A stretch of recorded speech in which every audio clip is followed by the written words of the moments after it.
So ngayon guys, ituturo ko po sa inyo kung paano ako nag-change ng aking payout account. Ayan guys, pupunta lang po tayo sa ating browser. Tara, samahan niyo po ako. Ayun nga guys, punta tayo sa ating browser. And then dyan po tayo mag-login ng ating Facebook account. So dahil nakapag-login na ako diyan, mayroon na po akong recent logins. Kaya na lang po ang pipindutin ko para hindi na po ako mag-type-type pa. So yan nga guys, nandiyan tayo sa ating home ng Facebook dito sa browser. Ayan guys, tingnan niyo naman yung datingan niya. Mala computer po siya o parang nasa PC nakalagin yung Facebook ko.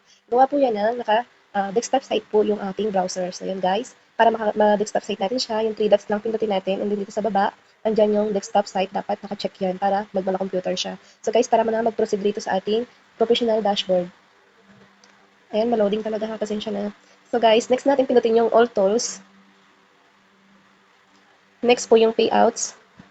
Next po yung settings. So yan guys, ang bubungad sa atin. Nandiyan yung payout method natin, tax information, payout account info, and then yung payout account owner. So dyan po tayo pwedeng mag-update ng gusto nating i-update. For example nga po, yung payout method natin ng ating topic ngayon. So i-view details na lang po natin siya. Yun, may update pa pong nakalagay. Pwede ko pong ulitin para maipakita ko po sa inyo, pero hindi na lang natin i-diretso kasi nga nakapag-update na ako kahapon. Yan, pindutin natin ng update. So yan guys, si Facebook po ay magsisend sa atin ng code, tapos i-paste po natin dyan, then continue. And then after po nun, may lalabas po doon na pagpipilian kung saan nyo po siya gustong i-change.